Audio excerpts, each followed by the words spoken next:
Hello, this is Claire Dickinson, News Editor for Hedge Funds Review. I'm joined by Giorgio Papa, Portfolio Manager of the Max-Q Fund and a Founder and Chief Investment Officer at North Asset Management. So George, how would you describe your alpha proposition to investors? Our alpha proposition is quite similar to most macro funds, but we have a few distinct differences. In terms of the similarities, we're similar in the sense that we have a top-down approach, very much regressing macro fundamentals, macroeconomic data with market data and seeing whether there's any anomalies, any dislocations which we can take advantage of. I think where we differ, and differ quite substantially from our peer group, is the fact that we focus very much on other markets, meaning your typical macro fund will have a very large exposure to the G3 markets. We will have a quite balanced exposure between G3 and non-G3 with a quite strong focus in the European time zone. The second difference, which is also quite substantial, is I think most macro funds will tend to have an asset allocation model equally weighted between, for example, equities, fixed income, foreign exchange, and try to allocate depending on whether they feel they're in a risk-on or risk-off environment, a growth or a inflationary environment, for example. What we do is we focus very much on two products, fixed income and foreign exchange, and to a much lesser extent, equities. And a lot of the trades that we do tend to have some type of a optionality embedded, and also we do quite a lot of relative value trades, especially over the last couple of years with what's happened in Europe. And I would say the third difference, which really distinguishes us from our peer group, is the fact that we trade our portfolio quite aggressively.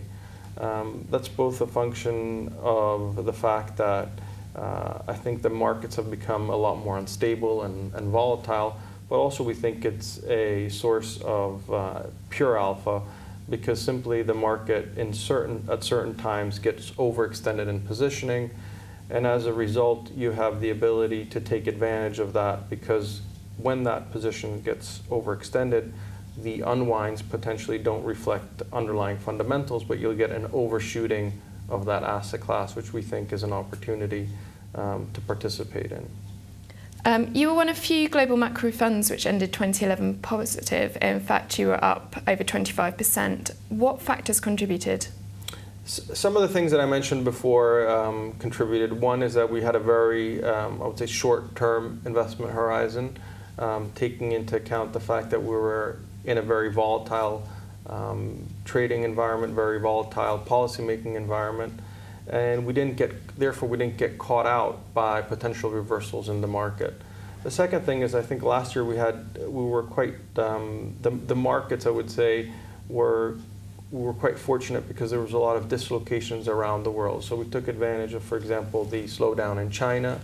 We took advantage of the fact that the Chinese renminbi market started becoming more liberalized, and therefore forwards started to normalize, FX forwards. We took advantage of the weakening in the commodity complex towards the end of Q3, when people again started questioning the spillover from China. And we also took advantage significantly of the opportunities within the European time zone and all the turmoil that we've seen. But I think the key difference, again, between us and potentially our peer group is that we had a much shorter investment horizon. And we also probably had a reasonably diverse set of themes, which, again, we traded with a very short-term horizon. Mm-hmm. And the fund seeks to benefit from market volatility. How does it do that? Well, there's two reasons for that. One is that we actually tend to have a net long vol position. So we won't indiscriminately buy volatility, because as we've seen in 2009, if you're long vol without taking necessarily into account the absolute level of volatility, of implied volatility, that's not necessarily a good investment proposition. But whenever we find volatility which is low versus a change in the underlying fundamentals, we will purchase that.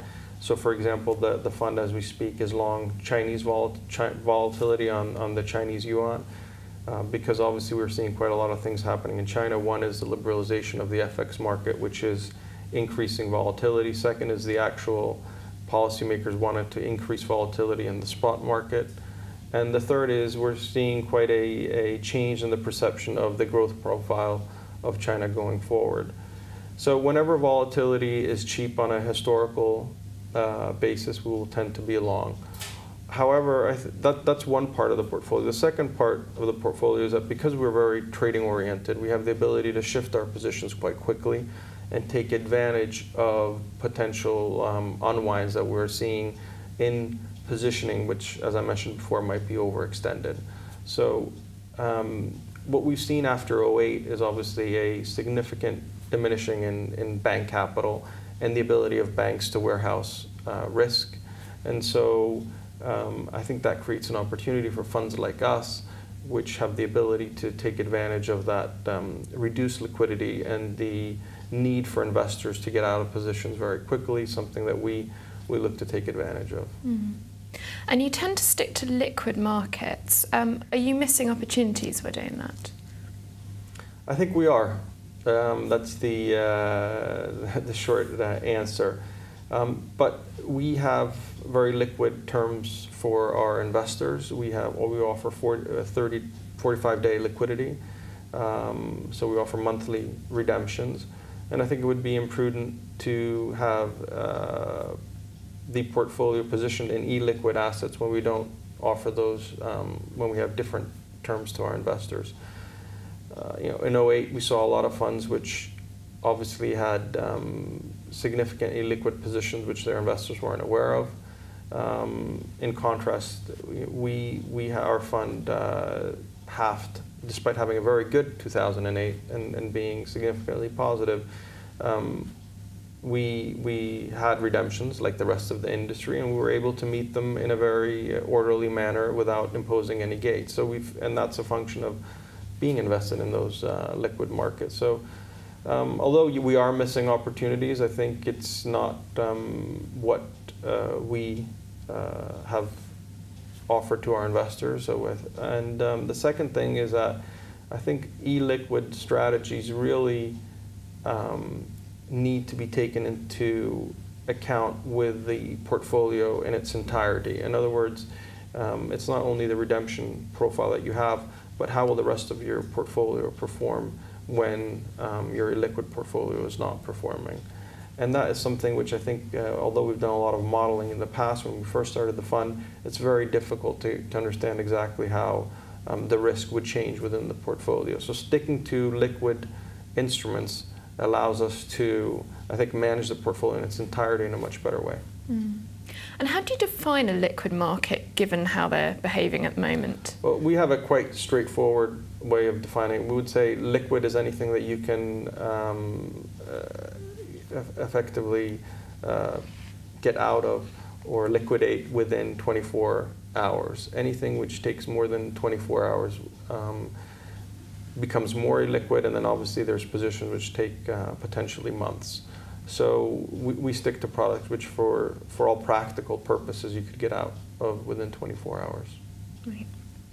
And what is your top-down macro analysis for the next 12 to 18 months? I think the next 12 to 18 months we'll see much of the same that we've seen in 2011 and first part of 2012, meaning that we're going to see more problems in Europe, and at the same time we're going to see a continued response from European policymakers. I don't think we're going to see any type of total disintegration. There is the very large question mark regarding Greece due to the upcoming elections. But other than Greece, which has always been, I think, a bit of a unique case, I think we're going to see more of the same. In other words, Spain's going to come under pressure, and we're going to have some type of response. I think more and more, especially, we saw that at the end of last year and the beginning of this year, more of the response this time is going to come from the ECB, rather than expecting any type of common Eurobond issuance. I think Europe will continue to be the main theme that will, or the main issue that will dominate financial markets. But at the same time, we have a couple of other issues which I think are very important.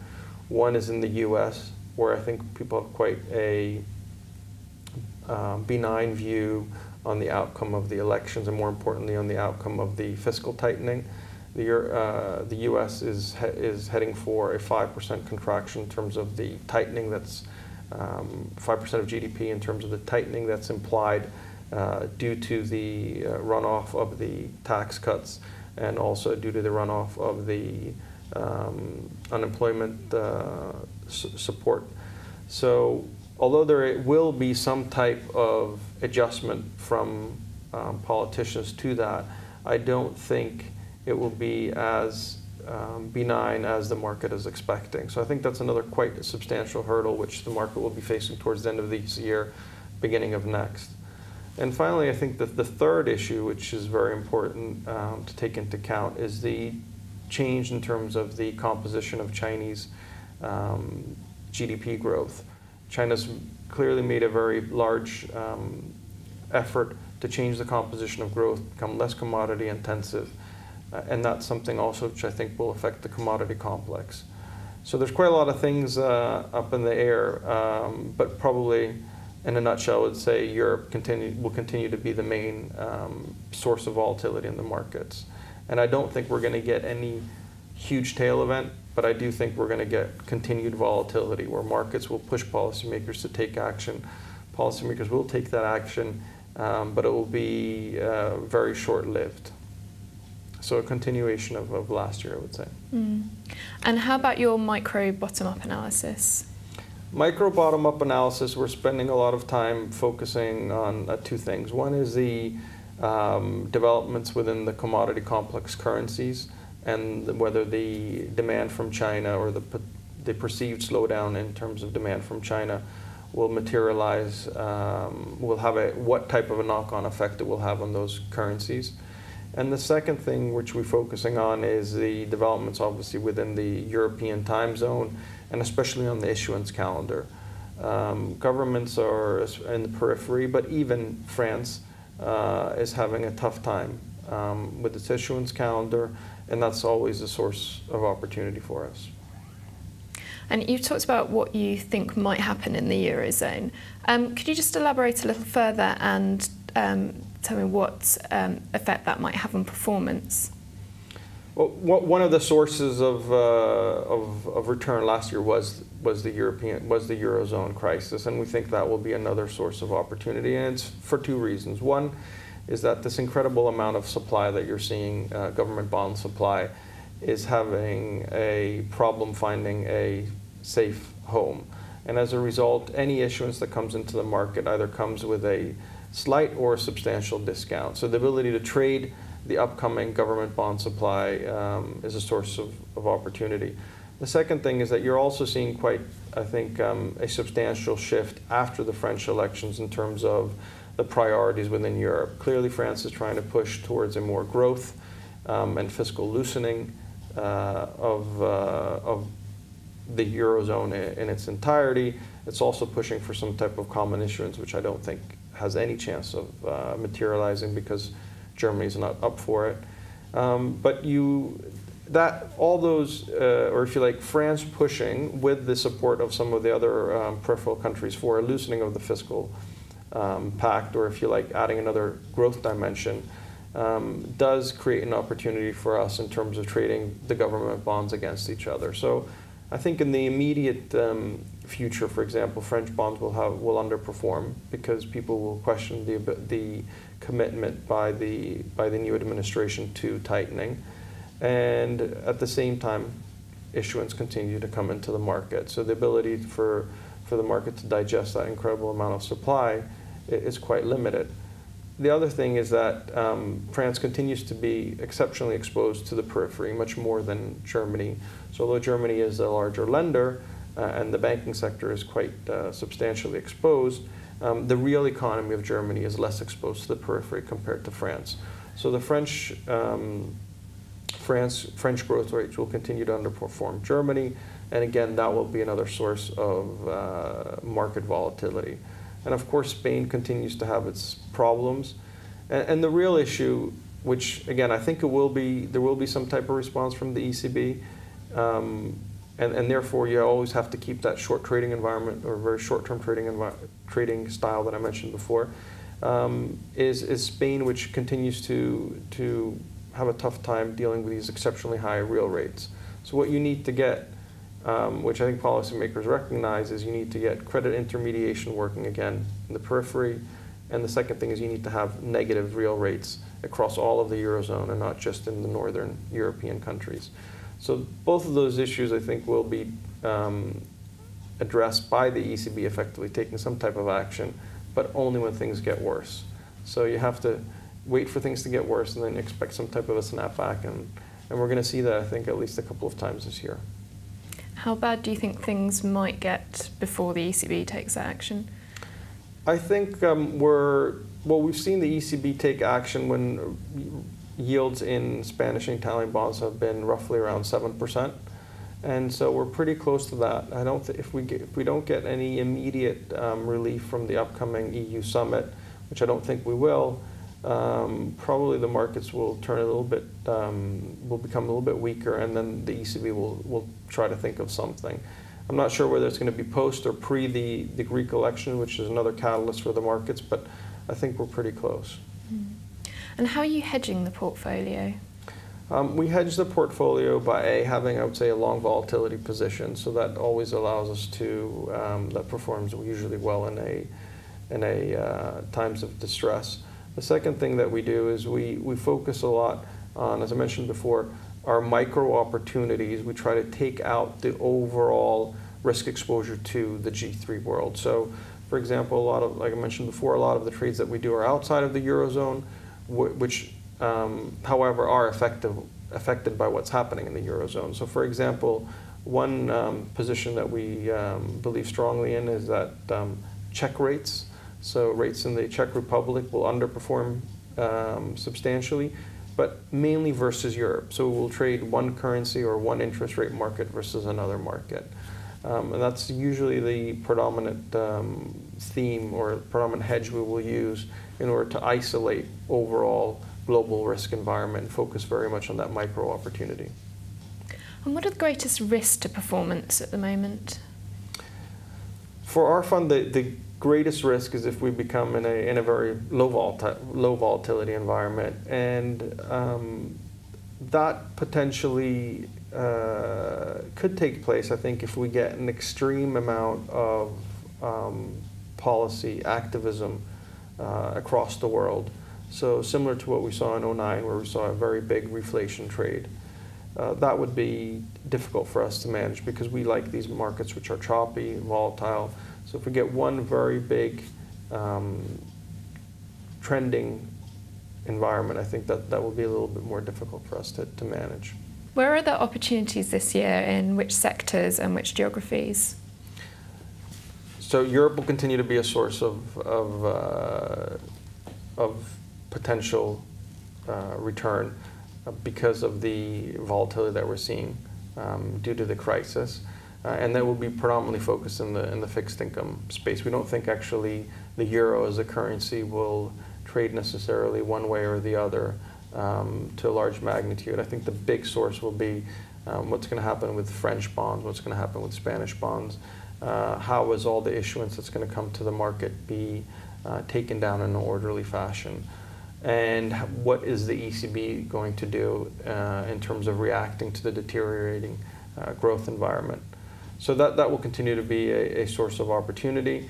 Outside of the Eurozone, but within the European time zone, I would say there is a big differentiation in certain markets. So for example, Switzerland's a very interesting market because interest rates there in the front end are negative, which we think you can trade both on an absolute but also on a relative value basis. There's opportunities in Norway and Sweden as well because Norway, to a certain extent, is a large beneficiary of what's happening in Europe, seeing a lot of portfolio flows into Norway. And against that, it's actually seeing quite a strong growth environment, both due to the oil price being quite high, but also because the domestic economy is actually performing quite well. So there's a bit of inconsistency there in terms of monetary policy versus actually underlying fundamentals. Outside of the European time zone, I think there's interesting opportunities in the commodity complex. So for example, there's certain currencies like the Brazilian real and the Mexican peso which have underperformed substantially versus the Aussie dollar, the Kiwi dollar, and that doesn't, or definitely I don't think reflects underlying fundamentals. For example, Mexico, I think, is one of the cheapest currencies in the world.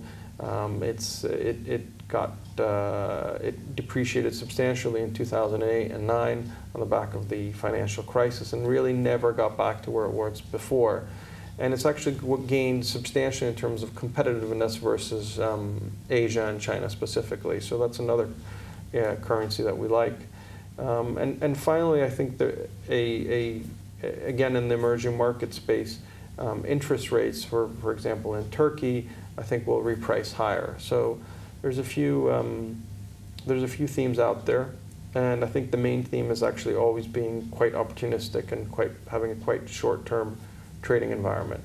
One thing to bear in mind, especially with macro trading, is that, and especially the way we implement our strategies, is we always want to be in a position where we can take advantage of unforeseen volatility. Timing is the most difficult thing in our field, and therefore the best way to deal with that is to always make sure you have enough capital on the side to be able to deploy it in times of crisis. George, thank you. And thank you for watching. This is Claire Dickinson for Hedge Funds Review.